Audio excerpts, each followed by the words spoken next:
Craig in Alabama. You're on with Jen and Tracie. It says that you are a recent atheist and you have lots of religious friends and you would like to do atheism without being an ass, which is a... Oh, yes, ma'am. Some people might not like that goal, but I'm going to say let's call it meritorious and go with that. Okay. Thank you. Hey, look, first of all, let me say something. I really appreciate what you're doing, the ACA, everything. That's why I donate. Well, thank you. Well, thank you. When I say I'm a recent, oh, by the way, I got to say this first, Tracie, before I forget. You remind me of a Sunday school teacher I had that I was just head over heels with. You know, I loved her to death. I was a little bull. I wish she would spank me again. Yeah, no, I... You get it. You know, little kid, I'm in there and I'm like, oh, she's telling me everything, but I wasn't thinking about God, man. I was thinking about her. Yeah, okay. Anyway, here's the deal. You know, I'm from the South. I'm in Alabama. I'm in Northwest Alabama, but I grew up in Birmingham. Hey, me too. So it's a okay, cool. Really? Okay, cool. Very diverse. But see, I grew up very poor, and my mom was a drug addict whore. And I saw a lot of weird shit. Well, okay. I'm just telling the truth. Yeah, I know. I mean, ouch for you, ouch for her. I mean, that's a tough, tough thing. Yes, and now pain in the ass. Yeah, but listen, see, my mom was really into the witchcraft side of life. Okay, I mean, she Wiccan. really believed in that stuff, and Wiccan, right? And she would have. I got you, baby. I see Peter Tort. Easy, Craig. All right, I'll slow down. I'm sorry. Here's the deal. She would bring these people to our little house. And our little trailer, should I say, and they would have these, they would be, I mean, seriously, wearing robes and stuff, and they'd give me a candle. And so I was growing up around that and also religion from my grandma and grandpa. So I had to go to church a lot, too. But my mother was one of these kind of people that was sort of like voodoo. She believed in the Wiccan stuff, but she also believed in Jesus. You know, it was just a weird, weird lifestyle, okay? So it was me and my brother. So as I grew up, I just really I was the biggest pain in the ass in church because I asked questions all the time. And I was always stopped by, hey, you just got to trust God. You got to trust your parents, and which didn't have. I had one parent. And so, you know, I just didn't really believe anything, honestly. But these were people I loved and cared about, my friends that I played with, you know. Right. And so as I got older and I went into the service and served my country, whatever, you know, I understood people differently than most people. Even though I was in church all the time, I understood people differently, and I cared about them. And I still, as now I know I'm an atheist. I dig it. I get it now. Just a few days ago, my son said to me, I was talking to him. He's a scientist. I said, son, this is how I feel. He goes, Dad, I've been waiting on you just to tell you this. You're an atheist, okay? Because all I've been doing since I was in the church has been trying to convince people that you don't have to live under this ridiculous persecution from doing certain things. Like, you know, people talk about being free in Christ. They're not free at all. They're constantly worried about being sent to hell, and whatever they do is judged by other people. And I was that way too. When my wife died, and I'm sorry if I'm all over the place, when my wife died in 2001, who was a really good, what I would call a good Christian, which is weird to say that. But in other words, she grew up in a home like that. And it was like, well, the girl was, you know, the servant of the, you dig it. You know what I'm saying? Y'all have all heard that. I know Tracie for sure. Jen, I haven't read your story, but God bless both of you, right? Yeah, I'm just playing. But anyway, so my wife and I, all this stuff made me understand there was nothing real about any of this, the storybooks of the Bible and the people in general were trying to do what they think they thought was right, okay? I think they really wanted to do good things and help people. But once again, it all fell short when it came down to if you didn't believe this or you didn't believe that, then you were going to hell. I can't imagine any God that was all magnificent that created a perfect world sending his creations to a burning hell forever. I'm going to have to let me interrupt you here for a minute, Craig. So ultimately you grow up and then you've got these friends and you would like to, is it that you want to engage with them, or what is it that... I do. I want to let them know exactly how I feel, because I've never said what I'm talking to you about tonight as far as saying, okay, they all knew I lost my shit when my wife died, and I said, there is no God, there is no Jesus, blah, blah, blah, I'm done. And I started living my life differently. But they all were praying for me. But I want to be able to talk to them in a real sense. Because right now, they probably still, a lot of them think I'm a Christian, but I'm not, because I post things, and this is where I'm at. This is a lot of stuff. I'm sorry, doll. I'm sorry. This is a lot of stuff. But I'm in transition. I still believe something connects to all of us, and maybe it's just our DNA, maybe it's our heritage, maybe it's our brain waves. But I went from believing in God. I went from believing that He could actually do shit. I'm sorry, I shouldn't say that. Do stuff. Maybe I can cuss. I don't know. Yeah, cussing is allowed. Do stuff, and then realizing when my wife died of cancer at 37 years old, that it's bullshit. Even though I didn't really believe any of the Bible stories up until that point in my life, I really thought God was real. I thought there is something, these people, the Christians, the Muslims, everybody's full of shit, but I believe there's something universal. I believe it's real. And I did up until that point. And then I changed my entire life and the way I started living my life. And but I have all these wonderful people that I truly love. But I don't know how to tell them. Okay, so here's an idea, Craig. Point them to this show where you just explained all this, and then use that as a vehicle for having a conversation with them about this. All right, I understand it. And let me say this right up front.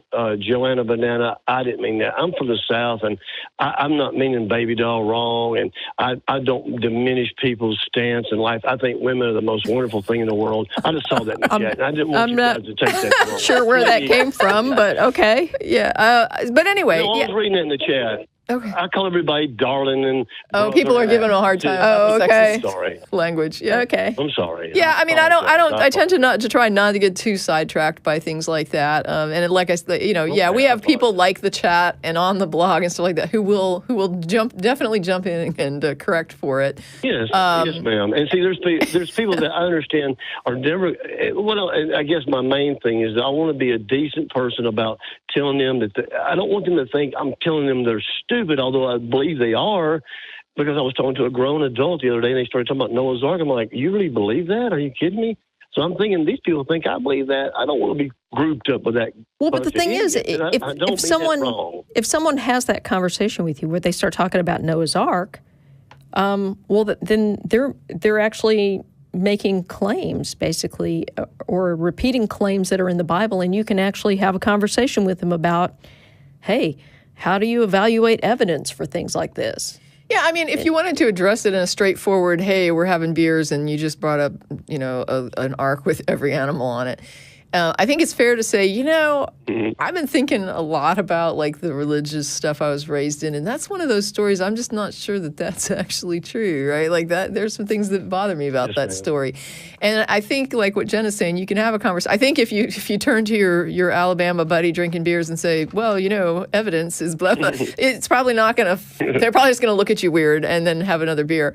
But I'm thinking that if you just kind of say like, hey, I've thought about this, and some of those stories I think maybe aren't meant to be taken like literal, right? Like some of these stories I think are maybe just stories to sort of tell a lesson or to make an explanation for something that people didn't understand, and right. And these are like some old Hebrew stories. And some of it, might be true, like people should love each other, Mm-hmm. And I agree. That's all good stuff. That's what I tried to tell people. I mean, the Bible has some decent stuff in it, but there's a lot of terrible hate stuff in it, too. Well, sure. That's like that guy that called before when he said something about the two options in the Bible or whatever and said, I don't know if this is one of the ones you're talking about. And I was like, well, if the Bible makes some kind of mundane observation about the nature of life and death, then it may be what we're talking about. But we certainly wouldn't be talking about it because it's something mentioned in the Bible. Right. But yeah, the Bible does mention some mundane stuff that it's like, okay, yeah, that's a fact, or that's a good idea. And then there's other stuff that's just wacky. And I think it's fair to tell somebody, I think some of these stories may have other purposes than to be literal truths about the nature of reality.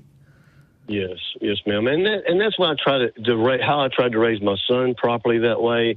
I never told him the fairy tales. I said, because he actually, and that's, I was going to tell you this real quick while I'm thinking about it. I came out to my son. And that sounds so weird to say it like that, but I came out to my son. It does sound a little strange. I said, Josh, look, buddy, here's the deal. And I started explaining myself. And he says, Dad, you've been an atheist for a long time. You just don't realize it. He's a scientist. He has a PhD in physics. So wow. The guy's he's an intelligent man. But see, I never taught him. Here's the, and I told him this just yesterday. I said, son, if I ever steered you wrong about anything in life, I'm sorry. I said, because I only knew his mama died in 2001, and it was just me and him, so I was trying to, do the best I could do, just trying to do the best I could do. And, I still prayed with him at night at that point. Sure. But at that point, I really didn't believe in God at all. After Sharon died, and even up till she died, I had all these people coming from the church going, oh, she's going to be healed and all this bullshit, Right.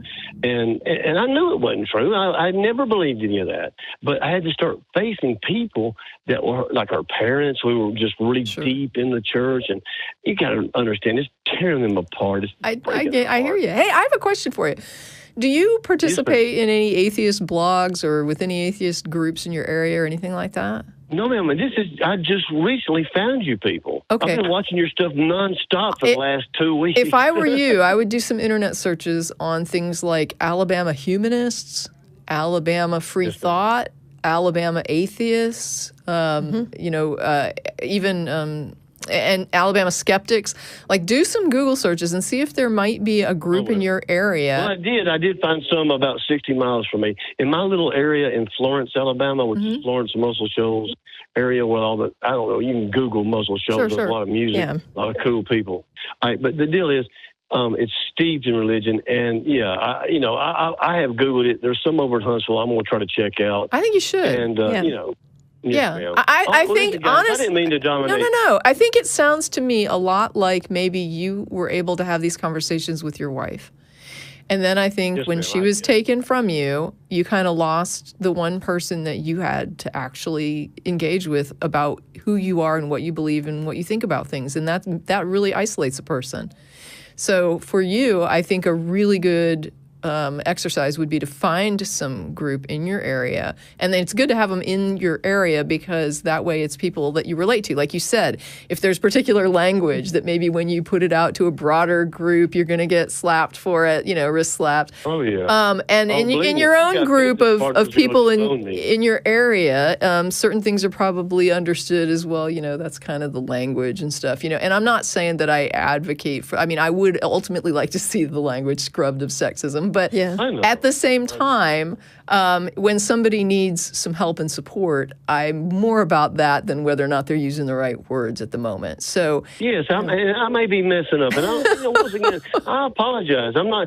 No, I get it. No, you're not trying to be offensive. This is how you talk, you're open to learning, and it's cool. Here's the deal. I came to a place where I thought I could talk without judgment, and I believe I am. And I realize people are talking shit about me in the chat. I see it. I'm not an idiot. And by the way, I'm not uneducated.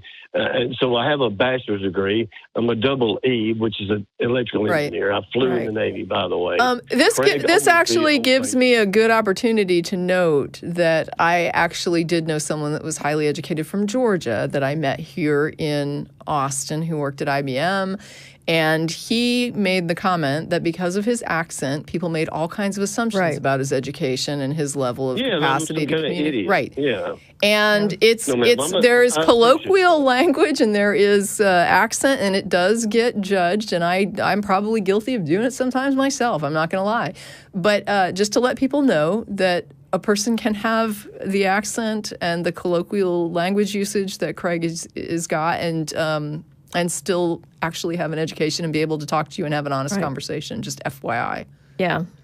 Well, I really appreciate you doing that for me, because my whole thing is, my whole life I've wanted to just to know truth and do good things for other people. Because when you grow up very, very poor, it's like, when you see good things, it's great, and you want to help other people.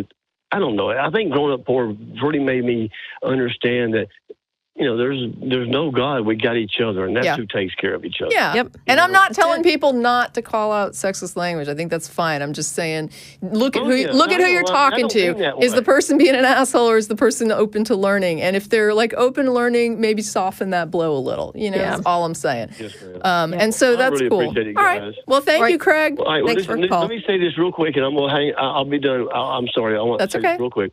But see, this is the thing I would never do before. My last name is Oglesby, and I'm not afraid anymore to say that I don't believe in God, okay? All right. And see, you got to understand, to a lot of people out there, they don't understand. Maybe there's people that's never believed in God. But for those of us that did, and now we've gone the other way, it's like a spiritual cleansing, even though we don't have a spirit. You dig what I'm saying? Yeah, I understand what you mean. It's such a relief. It's a weight off my shoulders. I get it. To say it out loud. Because you're allowed to be yourself. Thank you so much, ladies. All right, thank you. Thank you so much. Bye.